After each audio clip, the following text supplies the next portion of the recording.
Hey, what's up, everybody? My name is Brad, and welcome to week 12 of the Book Report, my weekly check in where I talk about everything book related, what I've been reading, what I'm currently reading, and what I'm planning to read next.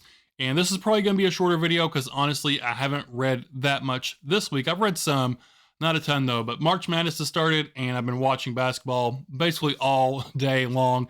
Thursday, Friday, today's Saturday. I'm going to be watching it all day today and all day tomorrow and the next weekend as well. But we're not here to talk about basketball, but I love basketball. We're going to talk about some books. But really quick, I've got a few things, talk about what I've been reading, and then I did pick up some books yesterday and talk about those. But really quick, Spinebreakers Book Club is coming up for the second quarter of the year, and we're going to be reading Winter's Bone by Daniel Woodrell. Wanted to mention this again. This will be the quarter two read, so April, May, and June. If you're interested in joining in and reading Winter's Bone with us, you can hop over on the Discord where we will be talking about throughout the quarter. So go ahead and grab your copy if you want to join in and read along with us. And then let's dive into what I am currently reading. So last week I said I wanted to possibly dive into some more Michael Crichton, which I've done, and I picked up The Lost World, book number 2 in the Jurassic Park duology. I'm like 200 and almost 40 pages into it. I'm really enjoying it. Well, I am enjoying it so far. I'm not liking some parts and liking other parts. It feels like, and this might be just, conjecture, my opinion. It might not be true at all, but I feel like Jurassic Park, the movie, came out in 93. This book was published in 95. I feel like Crichton had no other plans to write a sequel to Jurassic Park, but the movie was so popular and, won all these awards and, great CGI and all this stuff, became a big blockbuster. I feel like the studio and probably the publisher came to him and like, hey, let's write a sequel and cash in on this, because this came out in 95. And there's a few different reasons why I feel like he didn't plan to write it. Ian Malcolm being one thing. Spoiler alert, in the book Jurassic Park, he dies at the end. And in this one, he's like, no, he was just almost dead, but not really. So that was kind of weird. And then there are certain sections where it feels like he's just kind of fluffing it up. There's at least been 2 chapters where it feels like it's been just a big info dump of information. And it's really broken up the pace. Like, this is kind of written in like a thriller-ish way where the pace is pretty fast, pretty consistent. And the chapters are usually pretty short for Michael Crichton. And there's been at least 2 chapters so far where they're talking about like the extinction of dinosaurs, what caused them to become extinct. And those are very long, kind of drawn out, boring chapters of just kind of info dump. And it feels like those chapters were written just so he could fluff it up, pad it out, and hit a certain word count, because he didn't really maybe know, where he wanted to take the story. So those parts have not been very enjoyable, been kind of rather dull and boring. But in saying that, I'm still enjoying the book overall. And what I'm really enjoying about this one in particular, and the movie's only really barely touched on this, is a few different things are all kind of related. The industrial espionage aspect of Biosyn Corporation trying to steal InGen's intellectual property, how they engineered the dinosaurs, is really interesting. The kind of corporate secrecy with InGen, where they really kept everyone in the dark about how they were actually creating and manufacturing these dinosaurs and where that was actually happening. Because in the movie and the book, first one, they go on the tours like, oh, this is how they're made in this little lab. That's not really the case. And then the final one is like the government cover-up with Costa Rica. In the kind of spoilers, the first book, some of the dinosaurs have gotten off the main island and gone to the mainland and kind of like riding on the boats and stuff. And then weird people in Costa Rica have been seeing these weird lizards. They don't really know what they are. Some people were getting bitten. They're finding these weird carcasses that have washed up on the beach and stuff. No one really knows what they are. And the government's really hush-hush about it. They want to cover it up because tourism is big in Costa Rica. That's kind of their main thing. And they don't want people to be scared of coming there because that's really going to hurt the economy. So all those kind of things, the government cover-up, corporate secrecy, industrial espionage, I'm really enjoying those aspects of the book. It's really going into that a lot more so than it did in the movies. Movies just barely touched on it. And this is going into it a lot more, and I'm really, really enjoying those aspects of the story because it's not anything I really thought about just watching the movies. It was there, like I said, just a hint of it. I'm really enjoying how much of a deep dive he's going into that kind of stuff. So this one is good. It's really quite different than the movie.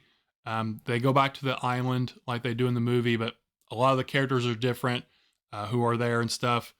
I think I'm liking this book more than I am the Lost World movie. Although, like I said, I'm over halfway done, and I feel like the ending is going to be vastly different than what we saw in the movie. In the movie, they capture the dinosaurs and bring them to the mainland of Los Angeles, and they escape and run amok. I feel like that's not going to happen in this one, based on the way it's going so far. But I'll be interested to see how this one ends up playing out. But I'm reading The Lost World. I am enjoying it, enjoying certain aspects of it. It's not as good as the first one. It's not as good as Jurassic Park by any means, but still enjoyable. So that's what I'm currently reading. Or also, I'm listening to still Fellowship of the Ring on audiobook. I'm in the section where they're doing the Council of Elrond. I've talked about it the last week or two, so I won't spend too much time on it. But I'm really, really enjoying the audiobook experience. Just all the extra stuff that's not in the movies. I love the movies. The book is a lot better, in my opinion. Just so much more detail and backstory about what's going on and everything. What happened to Gandalf between when he saw Frodo last and when he ends up meeting him again in Rivendell. All that. There's a whole lot more people in the Council of Elrond than it was shown in the movie. Bilbo's there, other people. I'm really enjoying the audiobook experience, and I'm listening to the Andy Serkis narration. I'll definitely be checking out Two Towers and Return of the King once I'm done with this one. I think I'm like right about 15 hours in. I think I've got like 7 or 8 hours left. So about 2/3 of the way done with that one, and really enjoying that experience.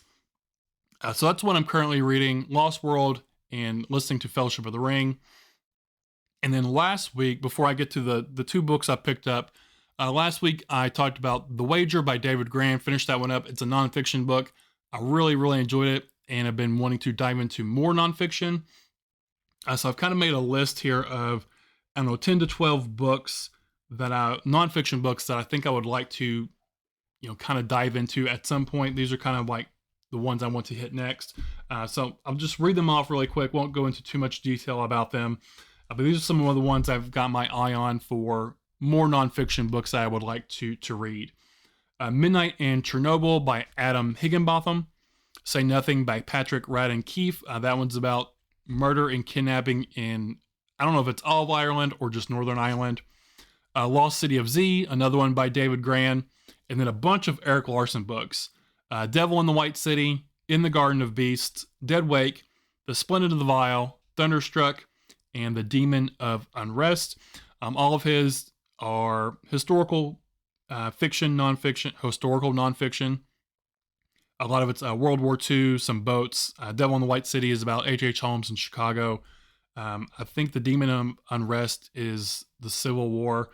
So a lot of history there. I like history a lot. Another Patrick Radden Keefe book, Empire of Pain, which that one is about the secret history of the Sacker, I think they are, the Sacker dynasty, which is a family. They run like drug corporations, and they are basically either partially to blame or maybe kind of lay all the blame on them for Oxycontin.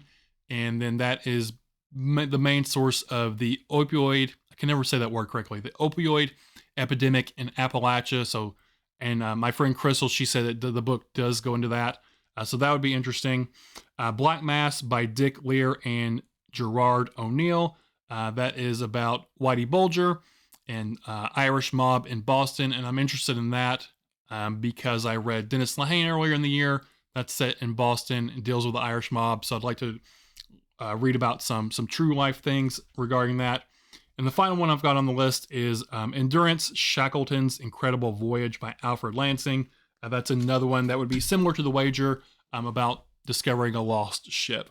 So those are some nonfiction books that I would like to start reading at some point this year. I think that'd be a lot of fun. And then finally, to wrap up the video, I went out and picked up 2 books the other day. Yesterday, actually, when I got off work at Barnes & Noble, had a gift card. And the first one is Butcher's Crossing by John Williams. I've heard a lot of stuff about John Williams, mainly his book Stoner. A lot of people have been raving about that. Probably this year and end of last year, like on TikTok and Instagram and stuff. But this one is like a Western from him. Stoner sounds good too, but I wanted to try this one out first. This one's set in the 1870s, and I think the premise is they're kind of searching for this big, large buffalo herd um, that they're trying to hunt down and track down. I think this one is what this is about. But I've heard this is a good Western. I'd like to read some more Westerns. I read the book West earlier this year by Carice Davies and kind of got me in that mood. And I'm going to read Lonesome Dove later this year. So this one sounds cool. Butcher's Crossing by John Williams.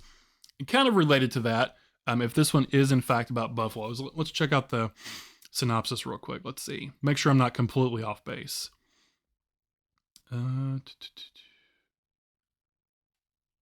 Yeah. Andrew strikes up a friendship with one of them, a man who regales Andrew with tales of immense herds of buffalo ready for the taking, hidden away in a beautiful valley deep in the Colorado Rockies. Yeah, so they're looking for that. And then this one, kind of similar to that, I picked up The Buffalo Hunter by Stephen Graham Jones. This is his newest book. It just came out like last week, I think. I'm a big fan of Stephen Graham Jones. His book, The Only Good Indians, is in my top 10 horror novels of all time.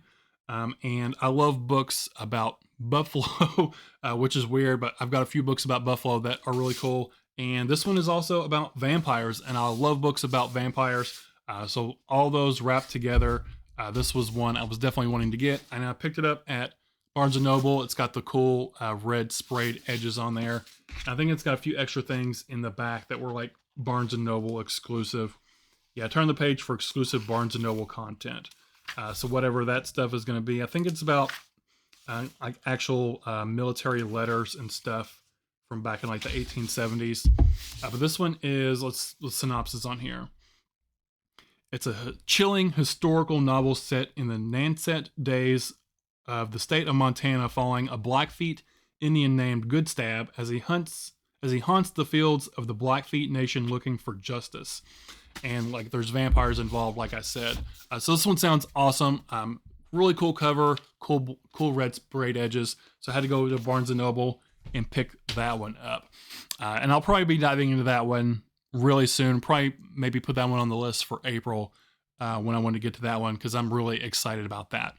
But other than that, that's all I've got for you guys today. I don't know how short this actually was. Probably not any shorter than it normally is, but I appreciate your time and you all hanging out with me. Let me know what you all are reading down in the comments below, or if you've read anything I've talked about, let me know that as well. But thanks for hanging out with me today. Appreciate your time. Again, my name is Brad, and I'll talk to y'all later. Bye.